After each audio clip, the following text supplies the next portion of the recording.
नमस्कार मित्रों, द भारतीय वॉइस ऑफ इंडिया में आप सबका स्वागत है। आशा है आप सब स्वस्थ होंगे। आज हम जिस महापुरुष की बात करने जा रहे हैं, भारतीय इतिहास में उनका बहुत प्रमुख योगदान रहा है।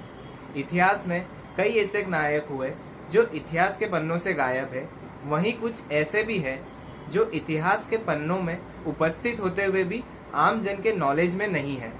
उनमें से ही सबसे प्रमुख नाम जो हमारे सामने आता है वह है धर्मपाल जी का, जिन्होंने देश के पुनरुत्थान के लिए अपना तन मन धन सर्वस्व लगा दिया, अपना बलिदान दिया। 1926 में जन्मे धर्मपाल जी के मन में प्राथमिक शिक्षा के समय से ही स्वराज्य की विचारधारा घर कर गई थी। भारत छोड़ो आंदोलन, जैसा कि हमको पता है कि 1942 में इसकी शुरुआत हुई थी गांधी जी के नेतृत्व में। वह धर्मपाल जी उसमें सक्रिय रहने के कारण कारागार भी गए थे, लेकिन भारतीय इतिहास में उनका योगदान सिर्फ यहीं समाप्त नहीं होता। देश की आत्मा को पुनर्जीवित करने में उनका निस्वार्थ योगदान प्रत्येक भारतीय तक पहुंचाना अनिवार्य है। देश के प्रति उनकी निष्ठा उन्हें उन दस्तावेजों, उन लेखों के पास ले गई जिसमें भारत की सच्चा चित्र, उसकी सच्ची तस्वीरें थी और अलग अलग अभिलेखा घरों में, म्यूजियम्स में धूल खा रही थी। उन्हें पढ़कर उनकी देश के विलुप्त, गायब हुए गौरवशाली इतिहास को जानने की और सबके सामने रखने की जिज्ञासा अत्यंत तीव्र हो गई। इंग्लैंड में रहते हुए, क्योंकि उनकी वाइफ जो थी वो इंग्लिश थी, तो उन्होंने कुछ समय इंग्लैंड में भी रहा, काफी समय इंग्लैंड में रहा। तो वो ब्रिटिश म्यूजियम में उपस्थित, जब उन्हें पता चला कि ऐसी कई रिपोर्ट और दस्तावेज है, तो उन्हें वो लगातार पढ़ने लग गए और जिन्हें पढ़कर वो आश्चर्यचकित रह गए। यह ऐसी वैज्ञानिक रिपोर्ट्स थी जो ब्रिटिशर्स द्वारा भारतीय कला और विज्ञान के बारे में लिखी गई थी और भारत से ब्रिटेन भेजी गई थी और वहीं के जर्नल्स में, अलग अलग जर्नल्स में प्रकाशित हुई थी।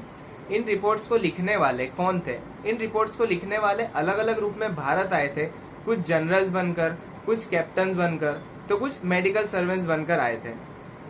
यह सारी रिपोर्ट्स क्यों लिखी गई? यह सारी रिपोर्ट्स तब लिखी गई जब यूरोप जो था वो गैर यूरोपीय देशों में जा जाकर ज्ञान और कला की खोज कर रहा था। फोटोकॉपी के लिए आवश्यक धन न होने के कारण अपने जीवन के 25-30 वर्ष ब्रिटिश म्यूजियम में लगातार जाकर धर्मपाल जी ने इन दस्तावेजों, इन रिपोर्ट्स को, इन लेखों को अपने हाथों से साधारण इंक पेन की सहायता से कोरे पन्नों पर उतारा, जो कि मेरे ओपिनियन से कि साधारण मनुष्य का कार्य नहीं हो सकता है। वह इन दस्तावेजों को पेटियों में रखकर भारत लाए। इतने सारे उन्होंने लिखे थे, टाइप करे थे 25-30 वर्ष लगाकर, तो वो उनको पेटियों में भर के भारत लाए। तो वो उनके जीवन का सबसे अधिक मूल्यवान धन था। इनका प्रकाशन किया गया। इन संग्रहित लेखों को पढ़ने के बाद भारत के प्रति किसी का भी व्यू, किसी का भी दृष्टिकोण पूर्णतया परिवर्तित हो जाएगा। वह गर्व महसूस करेगा अपने देश के प्रति। इन लेखों के माध्यम से हमें यह पता चला कि भारतीय खगोल शास्त्र कलयुग ईसा पूर्व 31-2 के प्रारंभ जितना प्राचीन है। ब्राह्मणों के पास में ऐसी तालिकाएं, ऐसी टेबल्स, कैलकुलेशंस, इक्वेशंस थी जिसके उपयोग से सूर्य और चंद्र ग्रहण के समय का सटीक पता लगाया जाता था। ग्रहों की स्थिति पता लगाने के लिए हमारे पूर्वज ब्राह्मण गुरुत्वाकर्षण के सिद्धांत का उपयोग हजारों वर्षों से कर रहे थे, लेकिन हमें आज भी न्यूटन और एप्पल की कहानी सुनाई जाती है। उसी प्रकार बाइनोमियल थ्योरम का श्रेय भी न्यूटन को दिया जाता है, लेकिन ऐसे कई प्रमाण हैं जो कि ये सूचित करते हैं कि इसके असल आविष्कारक जो थे वो तो हिंदू थे। उसी प्रकार से अलजेब्रा के संबंध में भी यही भ्रांति प्रचलित है, जो कि पूरी तरह से गलत है। अलजेब्रा का उपयोग आर्यभट्ट अपनी खगोल विद्या यानी कि एस्ट्रोनॉमी में बहुत प्राचीन समय से वो कर रहे थे अपने इक्वेशंस, कैलकुलेशंस में।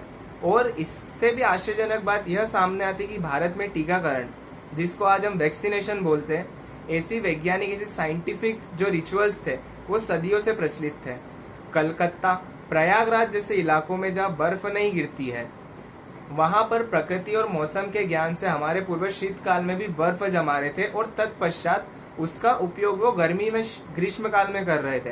कागज का उत्पादन हम सनई के पौधे का उपयोग कर रहे थे। सनई का पौधा, जिसको द सन प्लांट कहते हैं, उससे पेपर का मैन्युफैक्चर कर रहे थे।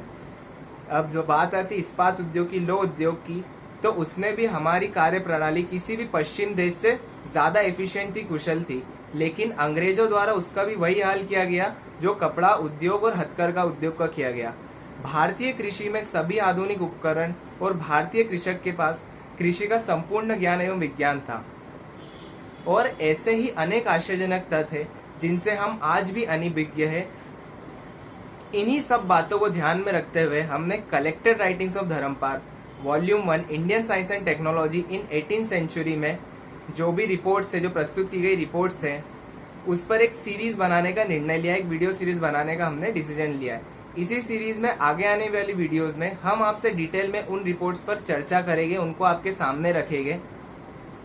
हमारे साथ बने रहने के लिए आप सबका धन्यवाद। चैनल को सब्सक्राइब करना ना भूलें एवं वीडियो को ज्यादा से ज्यादा शेयर कीजिए ताकि जन जन तक, प्रत्येक व्यक्ति तक भारत की सच्ची तस्वीर पहुंच सके। जो भ्रम फैला रखा है लोगों ने, बुद्धिजीवियों ने भारत के बारे में, वो दूर करने में सहायता होगी। धन्यवाद। अगली वीडियो हम आपसे 17 जुलाई को शेयर करेंगे।